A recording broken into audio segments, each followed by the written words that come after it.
Hello, welcome back to my YouTube channel. তো কি অবস্থা আপনাদের সকলের? আশা করি সকলেই ভালো আছেন। তো আজকে আমরা কিন্তু গোপালগঞ্জের সেই ভাইরাল অ্যান্টিলিয়া পার্কের দিকে যাব। তো এই উদ্দেশ্যে আমি বাড়ি থেকে রওনা হলাম। তো বন্ধু ফোন দিলেও বন্ধুর বাড়ির দিকে আমি যাইতেছি বন্ধুকে নিয়ে আসতে। তো বন্ধু বলল যে আমরা কিন্তু একটা গাড়ি ভাড়া করেছি, সাথে বক্স আছে। তো এই জন্য আমি বাবার বন্ধুদের সাথে যোগ দিলাম। তো আমরা কিন্তু গাড়িতে উঠে নিলাম। তো গাড়িতে কিন্তু কিছুই নাই, বক্স টক্স। এই জন্য আমরা অনেকটাই দূরে এসে বক্সের সেট আপ করতেছি, জেনারেটর সহ।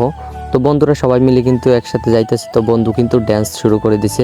তো আমি কিন্তু আবার সবার মতো না, আমি কিন্তু অন্যরকম। আমি কিন্তু ড্যান্স ম্যান্স করি না।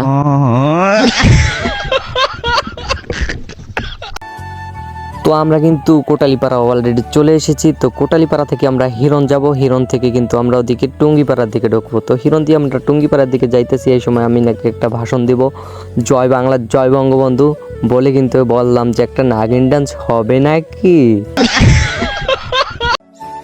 তো যাই হোক, আমরা কিন্তু টুঙ্গিপাড়া এসে পৌঁছে গেছি। তো আমরা কিন্তু সবাই বিশ্রাম অথবা রেস্ট নিতেছি।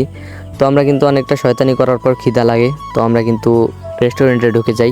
রেস্টুরেন্টে ঢোকার পরে আমরা কিন্তু 3 বন্ধু মিলে মোরগ পোলাও খেয়ে নিলাম। মোরগ পোলাও খাওয়ার পরে আমরা কিন্তু অ্যান্টিলিয়া পার্কের উদ্দেশ্যে রওনা হচ্ছি। তো আমরা কিন্তু অটোমেটিক সবাই আসি নাই, আমরা 3 বন্ধু মিলে যাইতেছি অ্যান্টিলিয়া পার্কে, আর বাকিরা যাবে না। তো আমরা কিন্তু অ্যান্টিলিয়া পার্কের টিকিট কেটে অ্যান্টিলিয়া পার্কের ভিতরে এই যে ঢুকতেছি। তো আমরা কিন্তু অ্যান্টিলিয়া পার্কের ভিতরে ঢুকে গেছি। তো তার চারপাশে দেখতেছেন কত সুন্দর। তো আমরা বন্ধুরা কিন্তু অনেকটাই খুশি ছিলাম যে অ্যান্টিলিয়া পার্কে সবাই আসতে পারছি। তো এই জায়গায় কিন্তু শিল্পীরা আসবে গান গাইতে।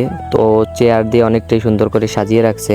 তো আমরা অনেকটা ঘোরার পরে 2-3 ঘন্টা থাকার পরে আমরা কিন্তু বাড়ির উদ্দেশ্যে রওনা দিচ্ছি। তো এই যে কিন্তু আমাদের train line, Gopalganj train line, আসবেন সবাই, মজা হবে। তো আমার ব্লগটা এখানেই শেষ হতে যাচ্ছে। তো সবাই ভালো থাকবেন, সুস্থ থাকবেন, আল্লাহ হাফেজ।